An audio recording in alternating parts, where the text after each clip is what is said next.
What is going on, everyone? My name is Andy. Welcome back to another FPL video. In this one, we're talking through the Game Week 27 wildcard. So I'm going to go through some thoughts first of all, then show you the draft that I've come up with, and at the end we'll do a bit of tinkering as well to see how it plays out over the next few weeks and also what your different options are. So let's get into the thoughts. Obviously, one of the advantages to wildcarding this week is similar to Game Week 26, and you get to load up on Brighton and Brentford players ahead of their doubles in 27 and 29. It's not the only reason to wildcard, but it is a big part. So if you are someone that either doesn't want to load up on these two teams, or you can get to a number that you're happy with through transfers, that's perfectly fine. You don't have to wildcard this week. There is no set date where it is the best time. Some people will go in 27, some will go in 28, 29, 30, etc. Some might wait until game week 33 or later. They're all perfectly viable. It's all going to be team and preference dependent. If you can get to a side that you're happy with for 27, if you can figure out blank game week 28 and double 29, you can absolutely save it until later, bearing in mind that Man United, Liverpool and Man City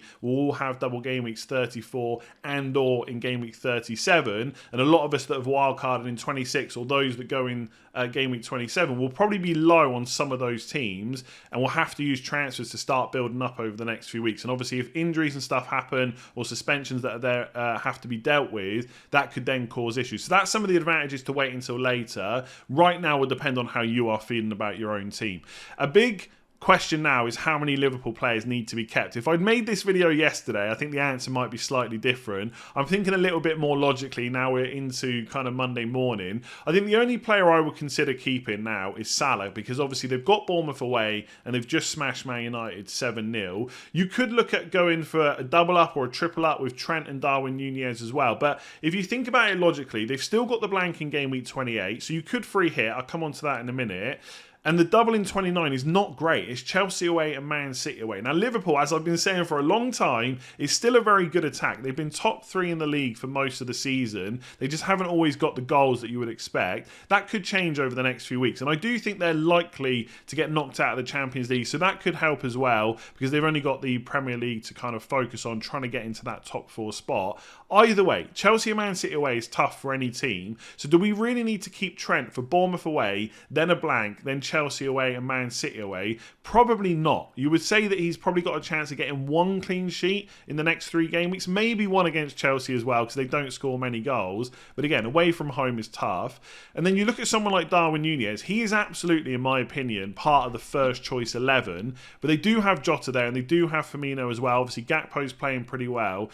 He could get rested or have his minutes reduced at any point. So is he worth carrying through a blank and then a double game week with Chelsea away and Man City away? Probably not. And if I was doing a free hit team this week in 27 and I had the choice between Tony or Darwin, I would choose Tony. Likewise, if I had the choice between a Brighton defender or a Brentford defender versus Trent, I would probably go for the guys with the double up. So I don't think they're essential by any means. If you want a free hit, then you could carry them through, bearing in mind they'll have doubles later on as well. I think Salah is the key one now, given he's looked so good recently. He scored 11, 6, 11, 21 points over the last 4 game weeks, and who knows what that score against Brentford could be. I think Brentford have attacked pretty well in the last 2 games, but they shipped 3 to Arsenal, and they also shipped, 4 to Man City. Liverpool can go there and get goals. So I think try and forget what happened yesterday. That shouldn't change your opinion massively, but I do think there is a case to be made to have Salah. Probably no other Liverpool players for me. Could the wildcard be delayed longer? Absolutely. It depends on your team. With free hit 28, I'm still not sure it's worth it, having had a look at it. I think the key thing for a free hit 28 would be able to carry through more Man United and more Liverpool players specifically, and I guess Brighton players as well. But I don't think that you can make a decent enough team if you also want to target 3 Brighton, especially if you want 2 Brighton attackers, to also have lots of Man United and lots of Liverpool and lots of Arsenal. It's just impossible. There are not enough slots. So I don't know if there's enough upside with free hitting in 28 just to keep 1 or 2 Liverpool players as well. I think you can make a perfectly good team for 27 that will get you enough points in 28 that's also good enough for the double, and then you would hold that free hit for later on for either game week 32, which would be another blank, or one of the doubles in 34 or 37, just in case you get stuck. Because keep in mind, your wildcard now, it's a long time until we get to those doubles in 34 and 37. Loads of stuff could happen, which means having a free hit in your back pocket could be handy. So I don't think it's completely out of the question to wildcard this week, free hit 28 and bench boost 29. Lots of people will do it and it could work out really well. My preference would still be to hold on to it a bit longer.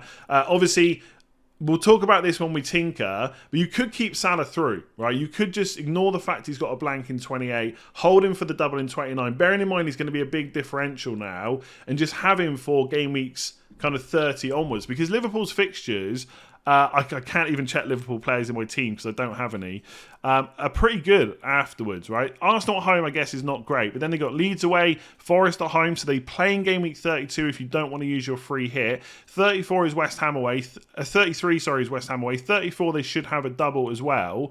And then the fixtures after that are pretty good. So there is a case to be made to keep Salah the whole way through, but I still think if we try and ignore the result yesterday, no one was thinking of doing that. So should the Man United collapse in the second half completely change your opinion about what to do?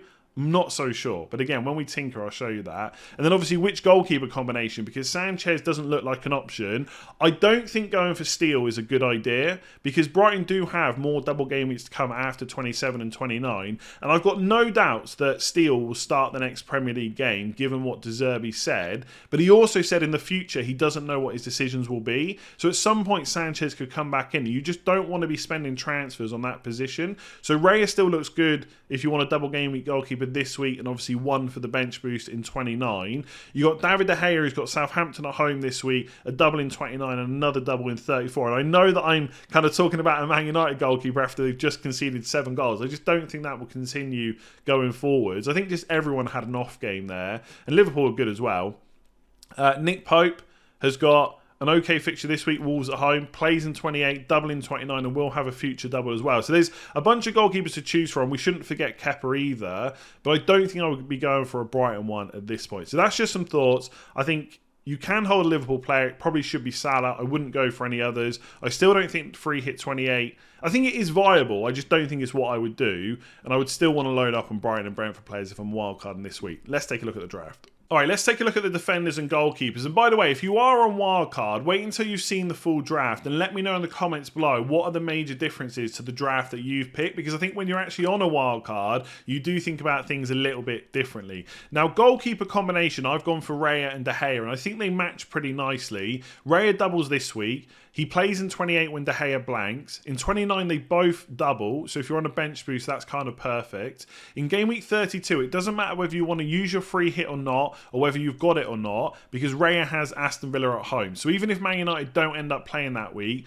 you can just play Raya instead. And if Man United do beat Fulham in the FA Cup, they'll have 2 more double game weeks to come after 29 in game weeks 34 or 37. So you'd already have your goalkeeper set. Now, obviously, if you want to double up on Fernandes and Rashford at some point for the doubles that Man United have, you wouldn't also be able to get Luke Shaw. But I think that's a small price to pay to be able to get your goalkeepers in right now and just lock them in for the rest of the season. It's not exactly the cheapest combination, but I do think it works pretty nicely. So again, if we just quickly look at them, right, their fixtures. So you play Raya for 27, 28, and obviously the double in 29.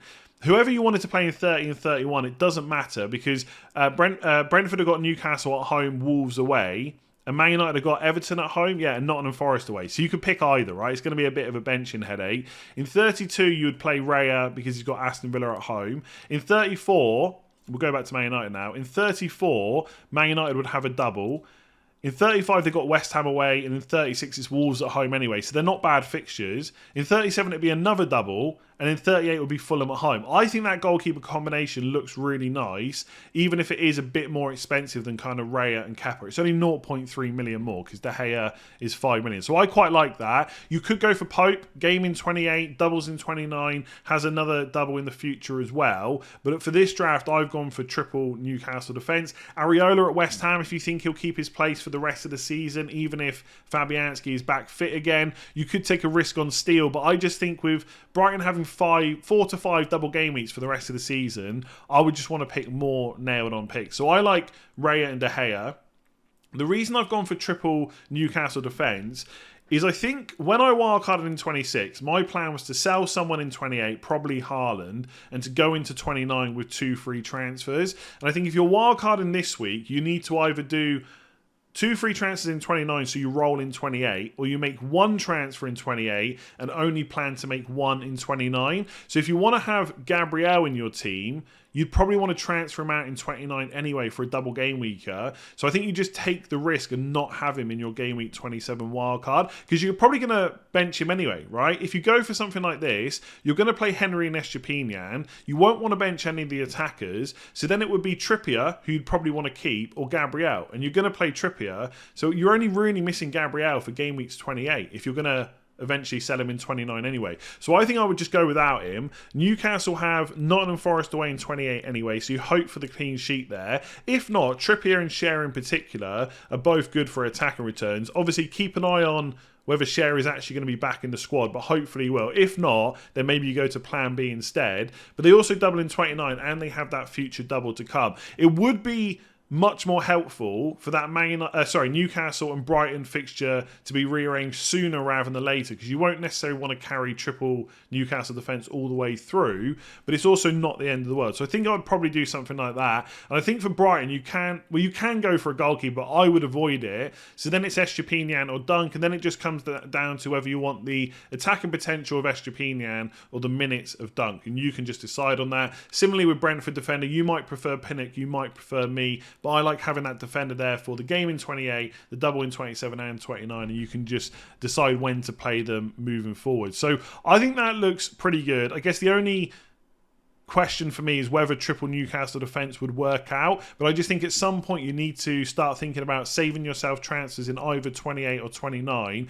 because there's going to be planned transfers afterwards to get certain players back. So for game week 27, I've actually gone for a 3-5-2, which maybe unsurprisingly has Salah back in, but that is at the expense of Haaland, and we'll talk about the risks of that in a minute and why I've gone that way. I still think I would want 2 Brighton attackers. They look great against West Ham, and in general under De Zerbi, that attack has been brilliant. You could look at someone like Evan Ferguson, but I just think the midfielders' minutes are a little bit more secure. Now, I've gone for Matoma and March because that's who I chose in my Game Week 26 wildcard, and I don't want to just completely change my opinion off the back of one game. But obviously, you can just go back to all the stuff we talked about last week. McAllister is obviously a really great option as well. He is still playing in a more advanced role. He's also the penalty taker. He got one last week, so he's a great option, right? I think Matoma is my number one. Then you pick between March and McAllister, whoever your preference is, right? I'm not going to go into great details. Rashford, Southampton at home, double in 29. You're probably going to want to hold him going forward despite what happened yesterday.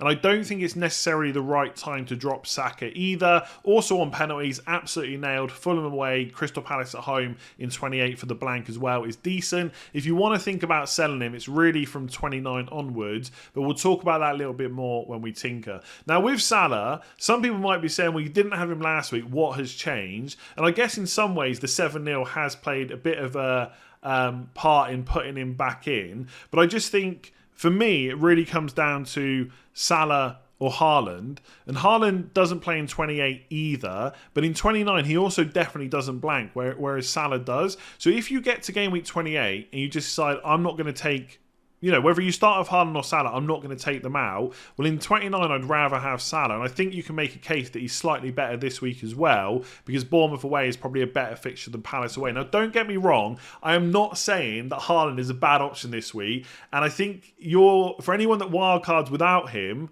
you're going to be in a similar position to those of us that had to watch Salah against Man United. That if he goes and scores a hat-trick, that's going to be horrible. But I think that's a risk that is worth taking to not have to make an extra transfer down the line. And instead you start with someone like Watkins, who you would bench this week, but he has Bournemouth at home in 28, then a double in 29, and Nottingham Forest at home in game week 30. So I think you just take the extra fixtures, save the transfer, and don't start with Haaland. So that's why Salah's back in, but I don't think it's a no-brainer necessarily, because for example, Fernandes also blanks in 28. He has a good fixture this week, Southampton at home, and I'm not saying that he's better than Salah specifically this week, but the Man United double in 29 is better. So could Fernandes outscore Salah in 27 and 29 combined? Possibly. I think it's definitely open to conversation, but based on what happened yesterday, if I was wildcarding this week, do I really think I would go in without Salah? It seems unlikely. And then up front, it's Kane and Toney alongside Watkins. So like I said, there's no room for Haaland. I am fully aware of the risks of that. Obviously, Crystal Palace away is absolutely the kind of fixture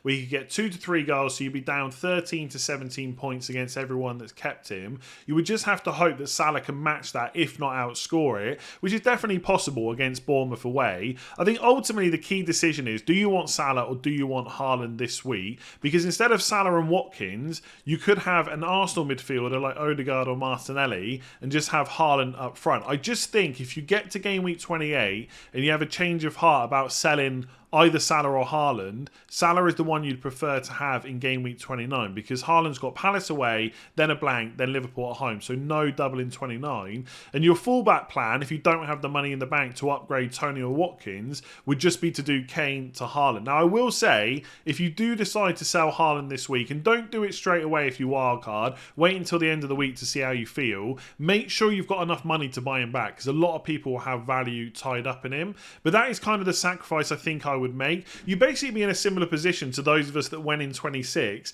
and sacrificed Salah and have now had to watch him get 21 points. I guess the beauty of going in 26, if we ignore the Liverpool result a little bit, is we get to keep Haaland for 26 and 27, even if he only got 4 points against Newcastle. And then my plan is to sell him in 28. So I only sell him ahead of the blank. But obviously I've missed out on a lot of points for Liverpool. Similarly, you can wildcard this week, you can go without him. And if Haaland only gets 6, 8 points or something like that, you're much better off with the squad for 28 onwards. So I would probably sacrifice him, but I'm not saying it's an easy decision whatsoever. And if you want to put him in, you just sacrifice Salah instead and put in an Arsenal midfielder. Watkins has Bournemouth at home, double in 29, Nottingham Forest at home in 30. Kane's got Nottingham Forest at home this week, great fixture, then plays in 28 as well. I don't think Kane is someone that you're necessarily going to need to hold on to long term because Spurs don't have any more doubles, but he is a bit of a cash cow that at some point he's an easy transfer back to Haaland, or you could downgrade him to someone else like an Iheanacho or someone if you wanted to, or a Solanke in double game week 29, and eventually sell Toney or Watkins back to Haaland. So that's really your options. With Ivan Toney, obviously ahead of 27, we've not, at least at the time recording, I haven't seen the game against Fulham. If he gets a yellow card against Fulham, he'd only be 1 away from being suspended for 2 games, and you probably could make a case to go without him on wildcard so that you don't have to deal with it later. Essentially, the longer you leave it to bring in Toney, the worse of a transfer he's going to be. Now, if he doesn't get a yellow card against Fulham, I would take the risk of having him on the wild card because I think the upside is just too good to ignore. Double game week in 27, plays Leicester at home in 28, not a very good defence, and then doubles in 29. After that, you're looking to get rid of him anyway, probably, because you just don't want to run the risk of that suspension. I just think I would go with him if he's still 2 yellows away from missing a game. Obviously, if he didn't get one against Fulham, and he gets 1 against Everton and 1 against Southampton, then he'd miss the game in 28. But I think that's just when you pivot and use your transfer on him instead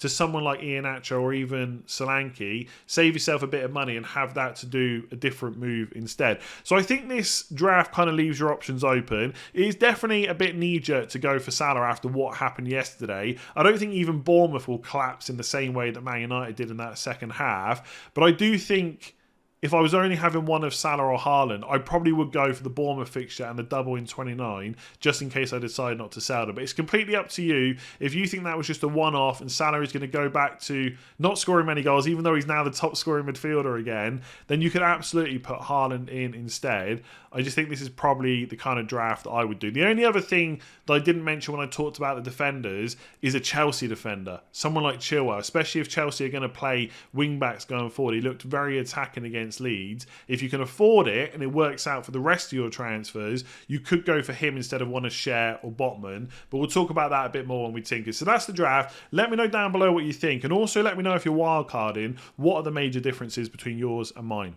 Okay, so let's see how this team looks over the next few weeks. Once again, I'm using the free transfer planner on FPL.team. Make sure to check that out if you haven't already. And also ignore my captain choices. I just don't change them when I'm planning transfers. Now, before we look at game weeks 28 and beyond, one move that you could look at doing if you don't want to triple up on Newcastle defence is to get rid of Schär or Botman if you've got the money for it and just bring in Chilwell instead. You would probably still bench him this week because I think Leicester are the kind of team that could score against Chelsea, and Trippier has got Wolves at home, but he also, like Newcastle, plays in 28, Everton at home, so probably a slightly better fixture, and doubles in 29. And also, if Potter is going to keep playing a wing-back system for Chelsea, that's the kind of formation where someone like Chilwell can absolutely excel. Now, obviously, there are fitness issues there, or there have been for a long time, but he has played back-to-back 90 minutes, and Cucurella is also a bit of an issue. So that pick is not without risks, and he's also a little bit more expensive. I actually don't know what his price is, though. Let's have a quick look. Yeah, he's 5.8 million.